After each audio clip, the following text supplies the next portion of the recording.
Hello, everybody. Welcome. My name is Jody. I am the administrator for the Eastside Culture Crawl. Hi, everybody out there. Thanks for joining us. This week, we're doing a series of online artist demos in advance of the 25th annual Eastside Culture Crawl, which is happening this weekend, November 18th to 21st. So before we begin, I would just like to acknowledge that we're living and working and creating on the traditional unceded territories of the Musqueam, the Squamish, and the Tsleil-Waututh First Nations.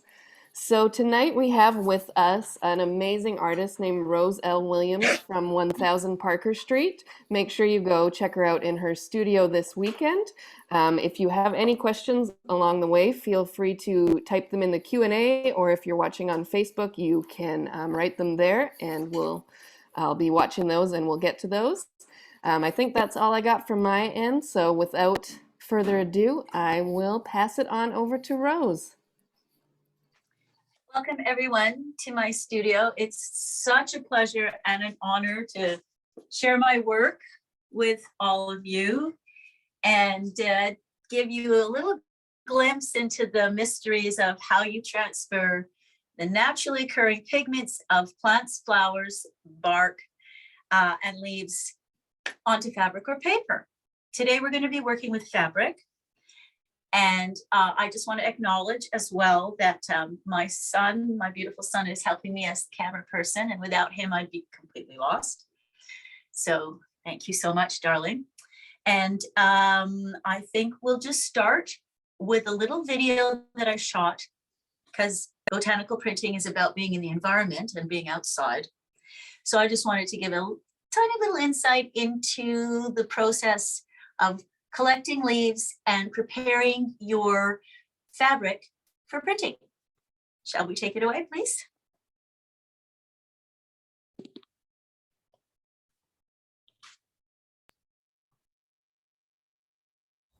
So we're going to take a look at what we're looking for in a really good printing leaf for eco printing.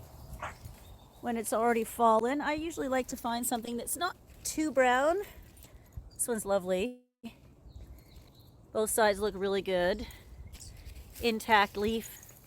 It's like that one there. Perfect. Bounty.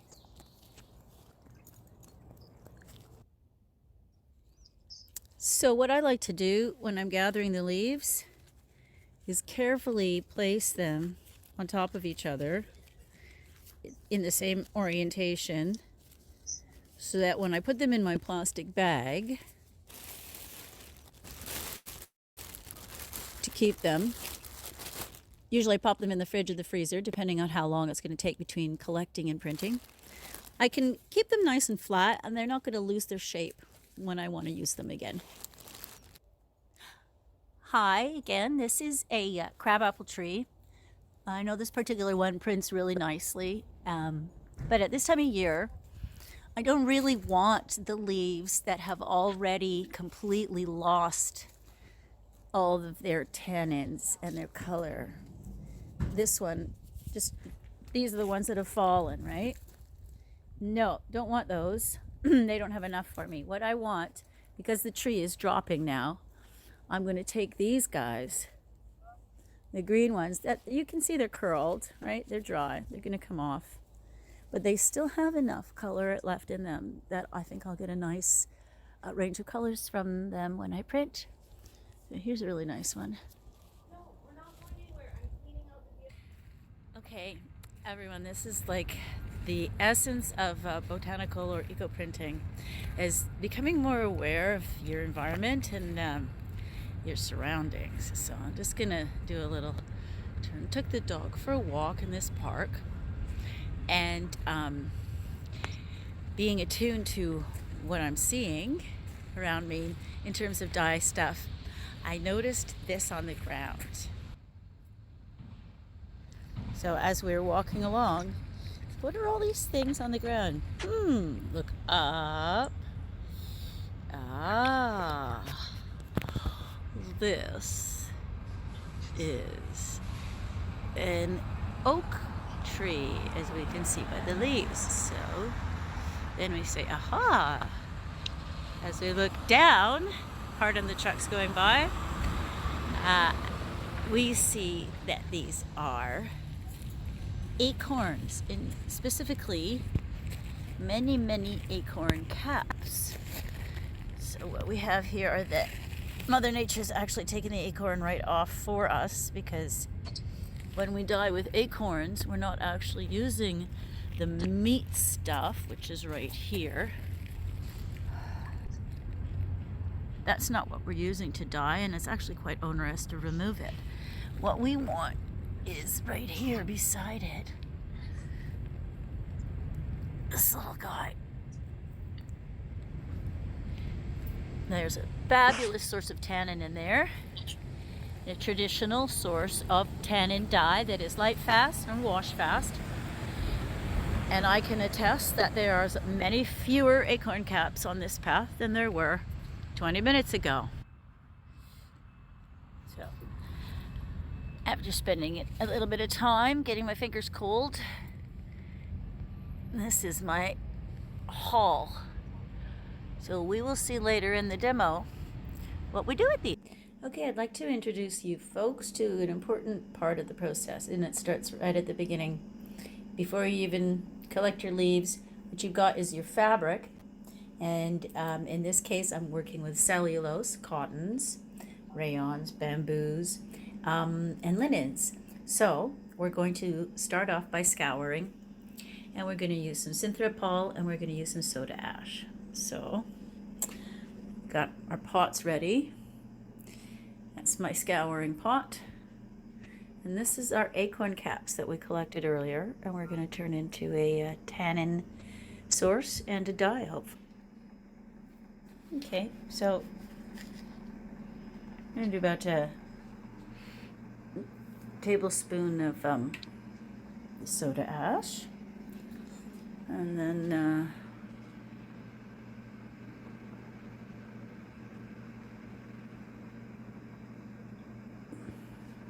some synthropol. When you're using silk, you can or wool, you can use the synthropol alone. Don't want to put soda ash because that's too harsh on your protein fabrics. In this case, we're going to be working with some linen and some rayon and a little bit of cotton. So put that in there, and just like great grandma did to get her whites white, we are going to let this come to a low rolling boil, and we're going to do that for at least an hour.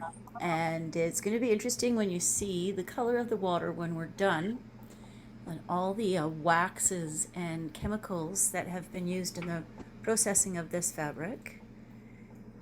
And in this case, this is all a new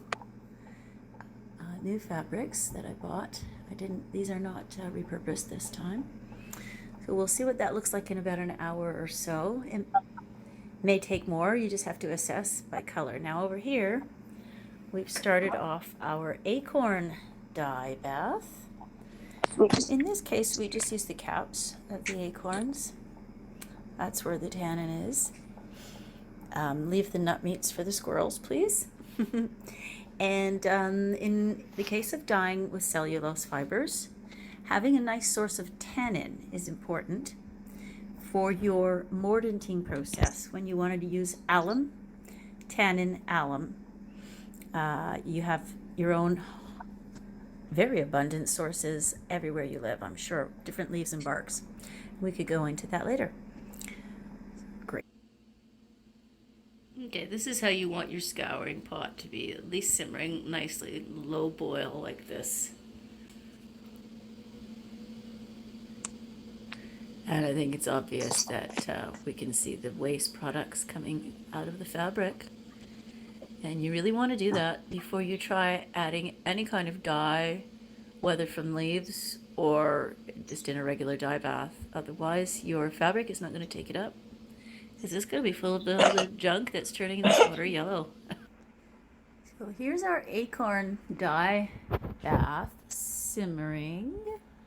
You never really want to go too high on your temperature with natural dyes. They're delicate, and you want to keep it at a simmer usually. Low boil at the most, but most people use a thermometer, but I have misplaced mine. So there you go. We're going to let this simmer alongside with the scouring for a good hour, and then we'll turn it off and let it sit overnight, and then do another simmer tomorrow, and we will see what we get. See what it looks like now.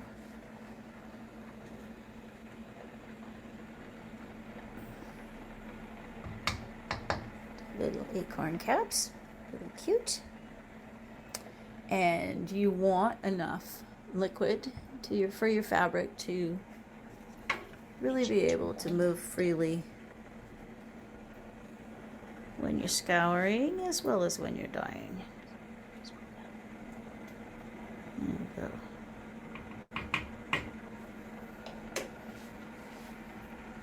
go. Okay, folks, so we're 1 hour in, and this is our acorns. See, they've all fallen to the bottom now. They're no longer floating. And the water is this lovely, rich of brown. So that's nice. It's coming along lovely. And now our scouring, we got a little excited and boiled up a bit, so I turned the heat down. But I think you can see in this that the color of the water is definitely not the same. It's a little bit yellowish.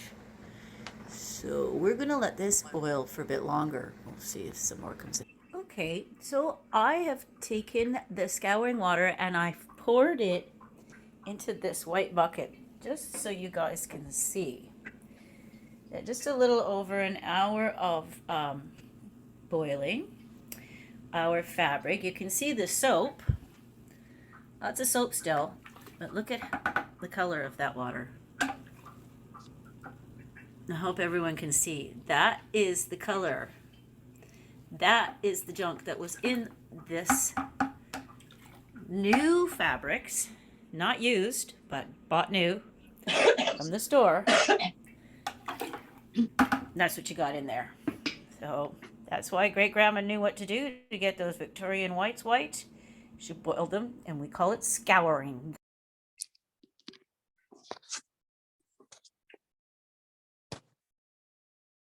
Okay, I hope that was a little bit of insight into the prep part of getting ready to do your botanical printing, because unless you do these preparation stages, you're going to be very disappointed.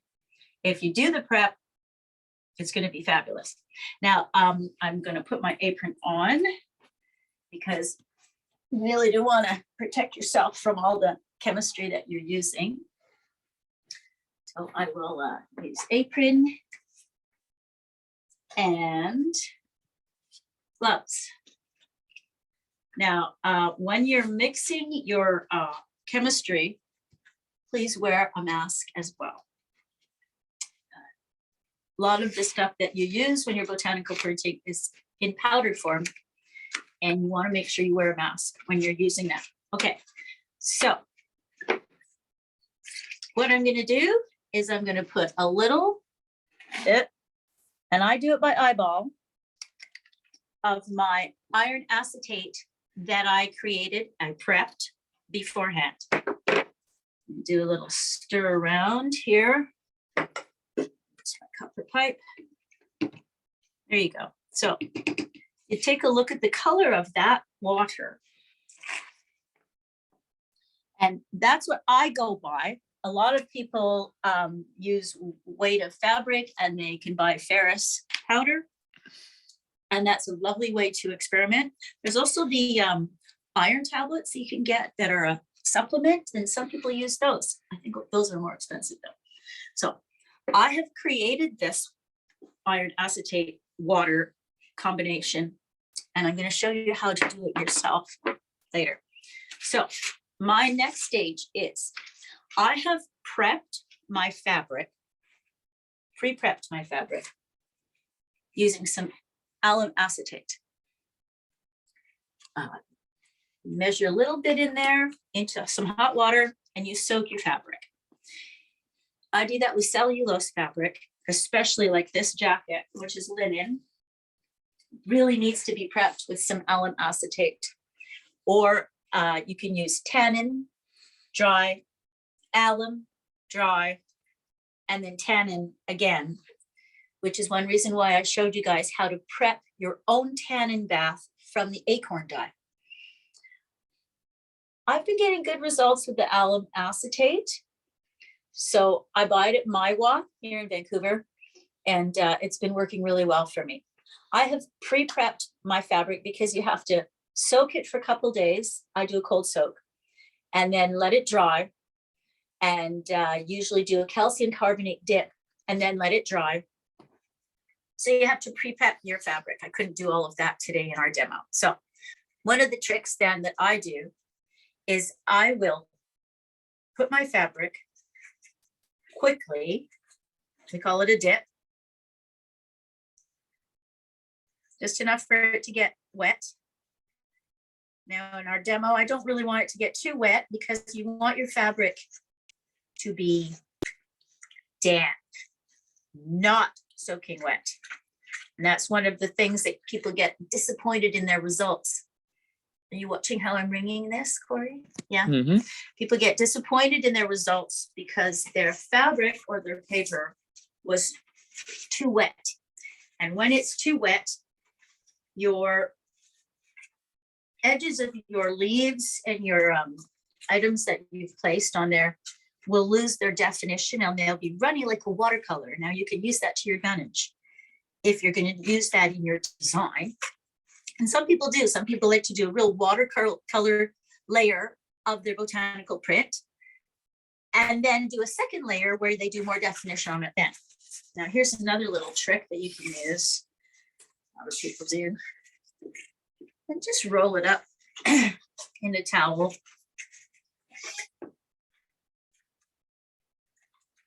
Help that get some of that moisture out of it. Squeeze that out.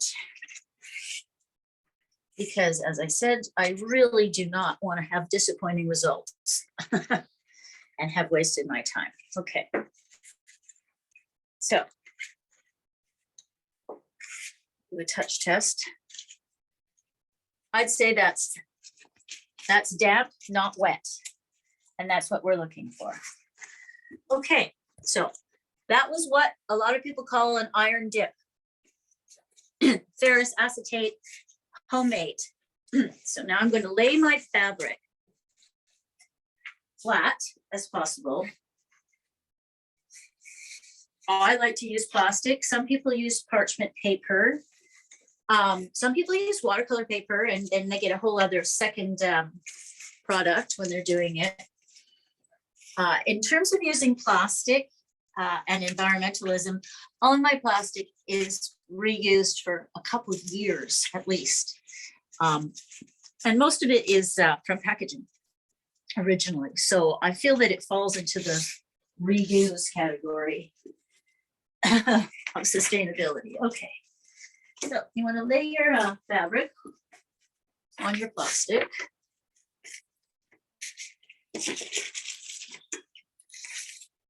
All right, there we go. I like to have a little lip of plastic at this end, and to avoid the string marks, I like to have quite a bit of lip of plastic at the other end. Excuse me. Okay, my fabric has been prepared with my alum acetate, dried, washed, put away, ready for the iron dip today. It's moist, but not too wet. I've got a barrier under here.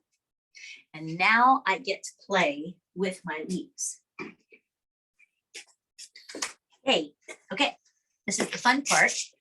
I gave you a little bit of demo on in the little video about collecting the leaves.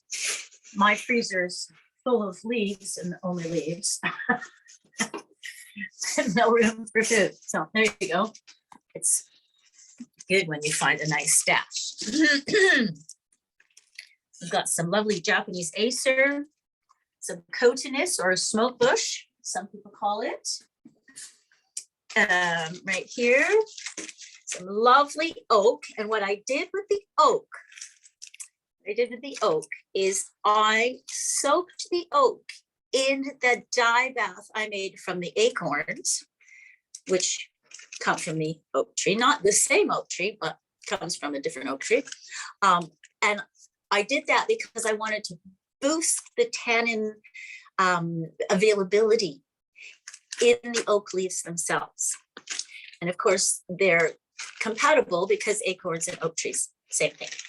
So, okay, I have some walnut, some 9 bark. Now, what did I do? This is the fun part where you get to make your design and lay out your composition. That's the ever exciting aspect. All right. So we got some beautiful acer seeds. Put on there. I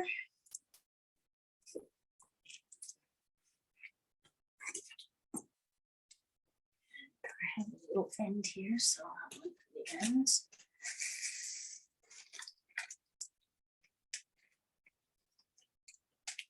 Two for the end down there. Okay, now let's grab some of the Japanese beautiful. Now, the thing about botanical printing is you might find a fabulous printing tree like this. And then, as I did, find its cousin living somewhere else, looks like the same variety of tree, and doesn't print at all.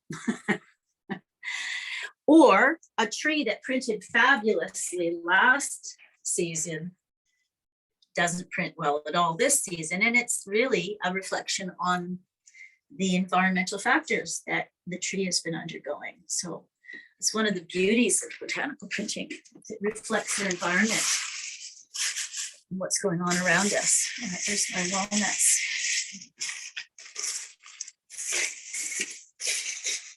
Let's put a couple walnut leaves down here. This is the fun part where literally instead of painting with paint and ink, we are literally painting a picture with our leaves. I wasn't that thrilled with how the walnuts came out this year, so let's leave one down for the end. Doesn't have to be the most important one. Okay, let's put some cotinus. Lots of botanical printers really value the cotinus or smoke bush. Let me show you one of the flowers so you can be reminded what the smoke bush looks like here. Lovely flower in there. Smells good too. That's a flower when it's in flower. These print beautifully. They look a bit odd, but they came out really nicely on the jacket. Okay, let's take a couple of the small ones. Place them judiciously in our design.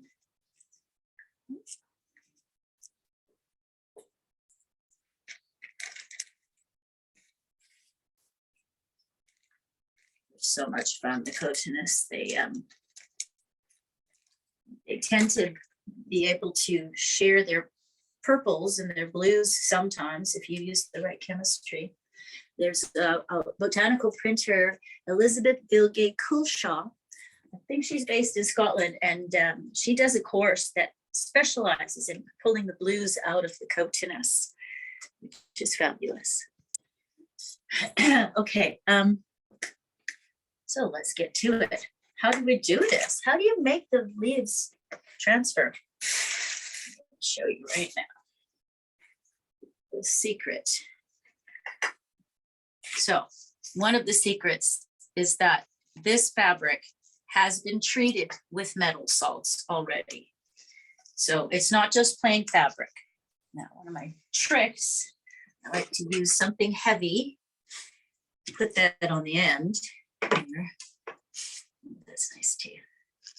Something heavy, so that then you can put a little tension and make sure that you're rolling your bundle, you're very tightly and flat. So you can stop and pull your fabric, make sure your leaf stays in place. And do your very best to keep it flat this way as you roll tightly with just the right amount of tension. Sway. Now, of course, it's going to be easier when it's a smaller piece like this. When you're rolling a jacket like this one, you really want to pay attention to the tension and how flat it is. And I'll just show you guys for a second here. That's why in this section here, I got the crease, because as I was rolling, it folded up. So you can use that in your design, or you can practice more than I did, obviously, to get it as flat as possible so that you don't have to deal with the wrinkles and be disappointed. Okay, let me move down here to put my weight further down.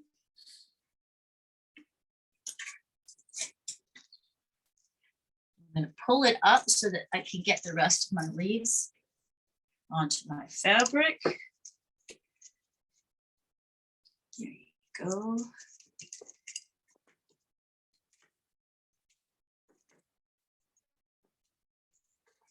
A lot of people wonder when they're doing this and they open it up and there's like a little round dot where the end of the stem was. Oh, what happened? What happened is that's where the tannin literally bled out, because it's the lifeblood of the tree. So in a sense, that's a sign, an indication that this is a genuinely handmade botanical print when you have those lovely dots. I know some people get disappointed when they find those spots, but I really like them myself. Really a nice little. Now I didn't have a key here. I did have a key here. There we go.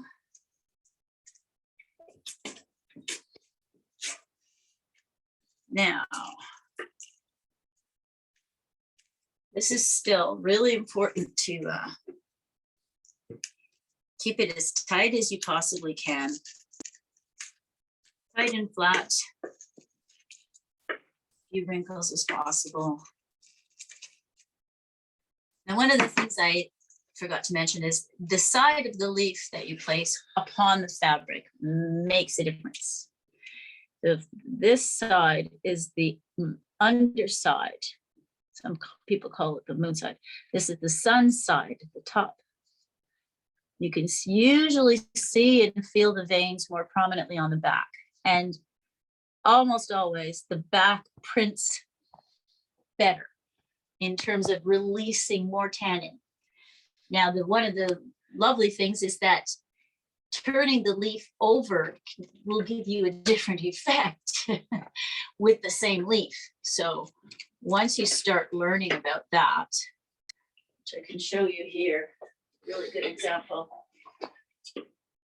This one is the same leaf, but this is the back side and the front side, and the front side and the back side of the same species of leaf. So it's something you can use to your advantage in your design. Okay, you've wrapped your bundle really tight as you can. One of my little tricks is just to keep that tension after all that work. Just make sure I wrap the middle nice and tight.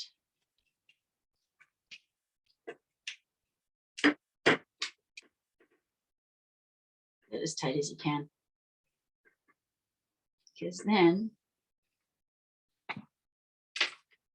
it's held in place with that nice tension that you've got there while you get set up to do your bundling. Now, what the secret is, you want to bundle tightly. Start from the edge of your fabric.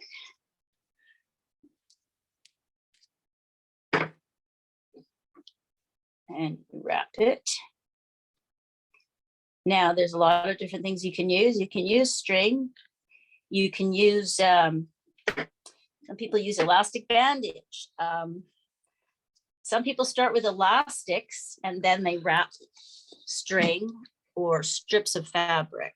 Now, depends on the effect you want to get, because the string can leave what we call string marks, and they can be a very prominent part of your design. Now, find which way you had rolled it. Find the way I was rolling it this way. So I want to wrap it with my string. I want to continue to go in the same direction. I don't want to go that way because I'll undo that lovely tension and how flat it is, because I'll be going in the opposite direction. So wrap it in the same direction you started, rolling that your bundle.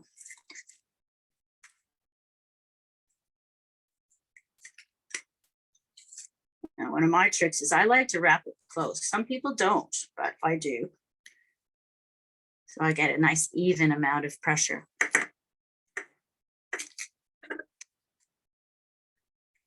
Pull as tight as you can.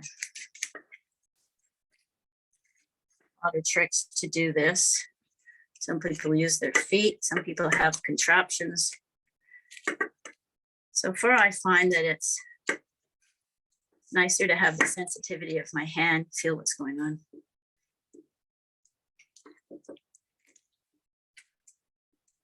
Nice and tight.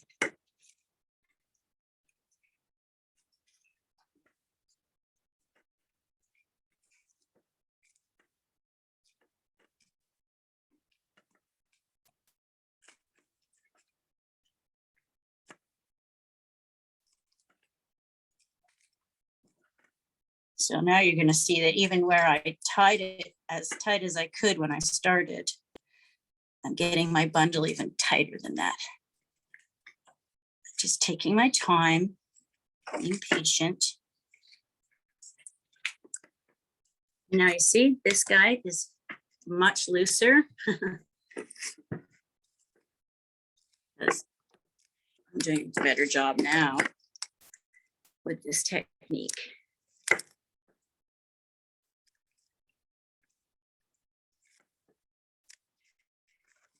So a lot of your success depends upon how good the contact is between your plant material and your matrix, whether it is fabric or paper. That's why it is a contact printing technique.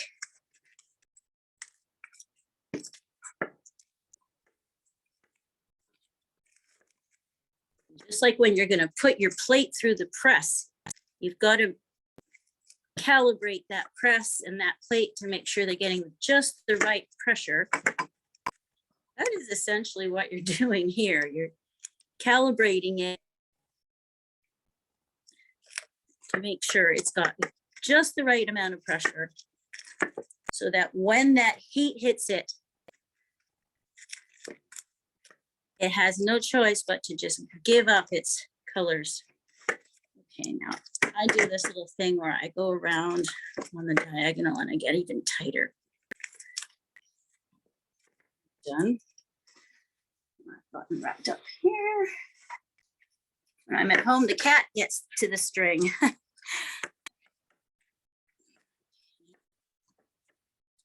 Get diagonal. Back to where you started.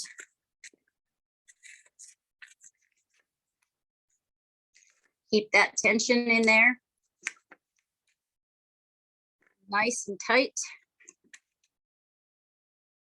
And you have got yourself a bundle to steam, or a lot of practitioners like to boil. You get different effects when you boil it. You get different effects when you boil it and you don't have a plastic barrier and you have some dye or some tannin in the water. And a lot of people do that. It's a dirty pot technique. And you guys can Google that and look it up. And it's very beautiful, very specific approach. Okay, with the magic of television, so to speak, just like on a cooking show, we're going to put this to steam. We're going to put it to steam for an hour. I like to do 90 minutes, depending on what plant material you're using and what fabric you have. So if you're using eucalyptus with silk or wool, people steam or boil for 3 hours.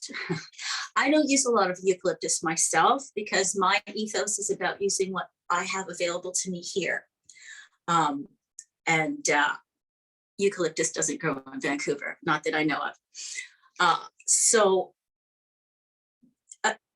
your steaming or boiling time adjusted accordingly, but if you have a metal pipe, you've got a lot more heat on the inside of it, which is what we have a copper pipe. So keep that in mind. Abracadabra, we've put our pipe in. I use a steamer. So we're going to do like the cooking show, put this one in to cook. And we're going to take the one that was cooking already. I'm going to show you. An hour and a half has passed. Yay, now we get to open our botanical bundle. Woo! If only it worked that quickly in real life. But anyways, I urge you to do your steaming or your boiling where it's ventilated. Most people do it outside. I can't always do it outside, but when I do it, the doors are all open and the fans are all on. And maybe I'll even go for, on the balcony for a while, just to make sure that you're not breathing in fumes that you don't need to breathe in. And also be aware of your pets and your animals, and don't do this if you have a bird. Definitely do it outside, away from your birds. Okay, this is the magical unbundling. I'm going to aim it at the bundle coin. This is the unbundling part where we get to unwrap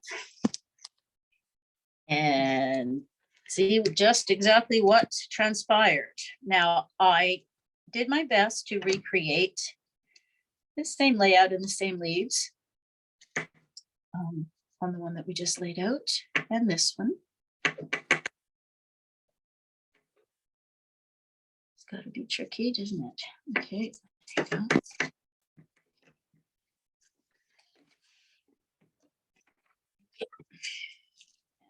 Now for the exciting part. Find the end. Because as I said, I do like to reuse my plastic.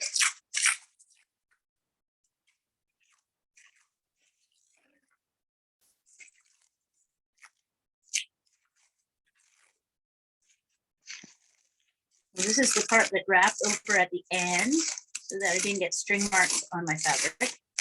There we go.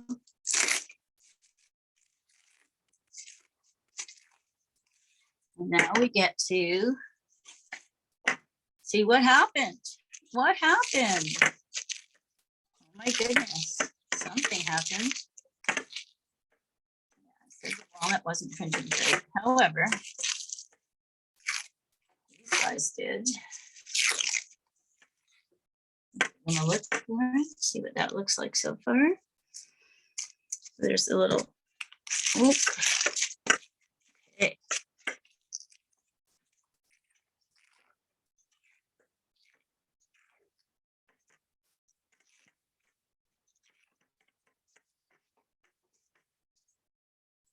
There's the leaves.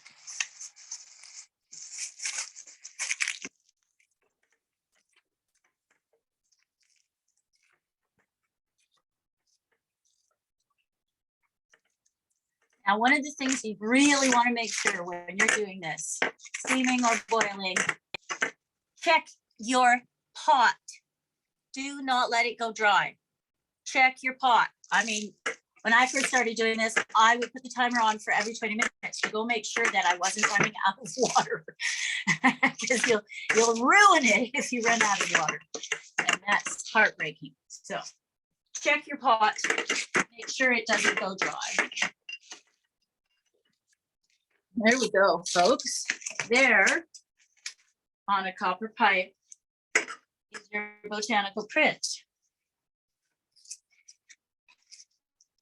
There's your Acer and your cotinus and your little maple tea and your walnut that did not come out so great, but that's how you learn. And sometimes, you know, one time will print beautifully one season, as I said, and then really not well at all the next season. So that's part of the process. Now that's the wet one. They don't look the same when they're wet. So I have one prepared to show you guys when it was dry. So this is silk. It was sourced at a place that redirects it from the landfill, our social fabric. It's a great place to get some fabric. Never get the same thing twice, but okay. I want to teach you a little bit about how to make this, which is what I promised I would do. This is your iron water. I also like to use copper water. Now it's copper acetate and iron acetate. I made them myself. Then when I'm mordanting my fabric or I'm dipping the way I showed you guys, I get to play with if I want to add a little copper or just want to use copper, or if I want to use iron. When I use iron, it saddens colors, but it increases definition. And sometimes it'll give you those black lines around the leaves that you see.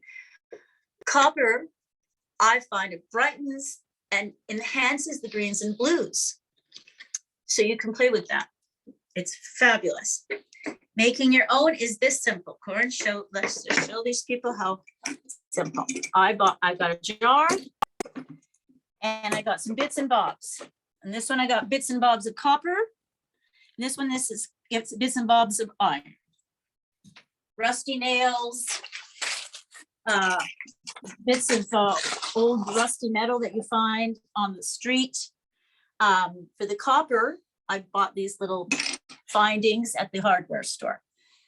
This is water. Water, the secret ingredient.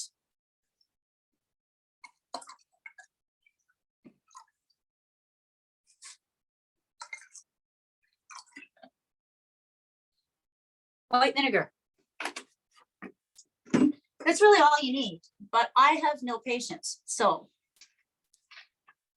I just put a glug.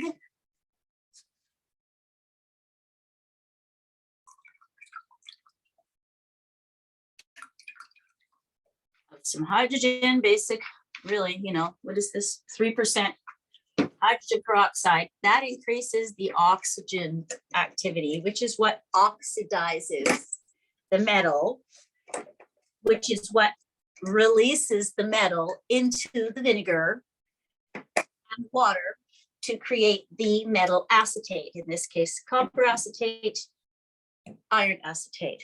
Why is it acetate? 5% acetic acid.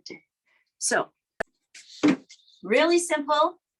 You get to play with your own iron dip, your own mordant, and I find that it makes it more exciting, because that's really how you kind of can play with your colors. Now, just to end on a more exciting note, I made you guys a bundle today that I don't know how it came out because I was experimenting. So I want to show you what a dye blanket is quickly to end this little demonstration. So a dye blanket is when you have once again, prepped in advance some dye baths, or a dye bath. And here, let me move these off because it's going to make it a lot easier. My lovelies. All right. You've prepared your dye bath in advance, and you have other pieces of fabric ready to dip into that dye bath, soak it basically. But you also want to wring it because, once again, you don't want anything soaking wet. So you want a not too wet piece of fabric that has been soaked in dye, ready for when you lay out your leaves onto your receiving fabric, the fabric that you want the final print to be upon, your final monoprint to be upon. Now, this is one of my tricks. A lot of people like to do this too. I'm using torn strips of scrap fabric, and I've even just tied them together. And in this way, I completely avoid any string marks or any string indentations in my final product. And as I said, a lot of people love the string, so experiment and see if you really enjoy incorporating it into your design or not before you go to the trouble of strips. All right, find the end. Once again, we find the end. Fingers crossed. Hope I'm not wasting yours and my time with this one. Need a drum roll. Is this going on here? There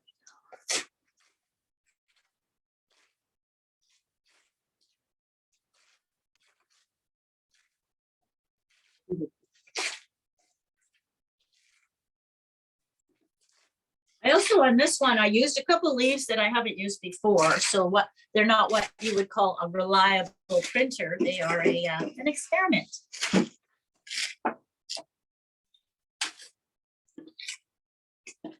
Oh, wow. So, folks, this is what you can get. Oh, ruin this plastic, but that's okay. What you can get when you have a dye blanket. So I used 3 different colors, sort of a pinkish madder, pale pinky, peach, a pink from the cochineal bug, and purple from the logwood tree. And this is how it was applied. So this is just upside down here. Let me flip it. So I laid down the blanket. You can see it's shop cloth, soaked in dye. Laid it down onto the plastic, laid my leaves down first, and then I laid my fabric down to get the back. So, looks like we got something. You taking the leaves off, sweetheart? There we go. All right, let's see on this side.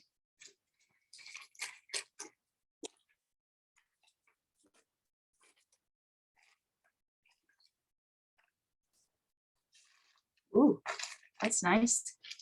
Let's see what the Buddha belly did. Oh, yeah. Okay, well, it's going to be lighter when it dries and when it's washed and dried. Ooh, look how this came out with the liquid amber. Love the little spots. That's like what's going on in the leaf and the mixture of acid and alkaline in your printing process. Here, let's watch it. The leaf come off. Oh, there we go. Now you see one of my reliable printers didn't do anything at all, but this new leaf printed and this new leaf printed. So can't win them all, but I can win enough. Oh yeah. Yeah, see, this was a reliable printer in the past, but it did basically nothing. Eucalyptus almost did something. And the Buddha belly came out really nice. And so you can see how it interacts differently when it overlaps with the dye blanket. So I hope you guys have a really good time experimenting. There we go.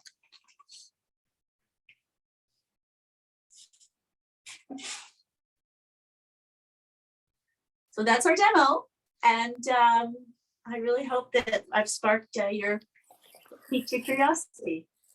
Wow, Thank that's you. so great, Rose. We have a couple questions if you have time to answer them. I'd be happy to. Sure, yeah. So just a couple questions. Someone was asking, how long can leaves be kept in the freezer or the fridge before printing? From my experience in the fridge, man, a week and a half, then get to them. And in the freezer, as long as your family will put up with you having that in there instead of food. Great. So the next question is, the iron acetate goes into plain water? I start off with, that the larger ratio is the water. And then it's like I'd say you do 3 parts water, 1 part vinegar, and a glug of hydrogen peroxide. If that makes any sense. Great. So another question is, when you're using paper, is the process similar? Do you roll it up in the same way? I do. I have one I can show. There's a drawback because there is a wrinkle component. But yes, I did this one on the copper pipe. A lot of people like to use ceramic tiles, and then they use bull clips, and they put the bull clips all around the sandwiched ceramic tiles with your paper and your leaves in between.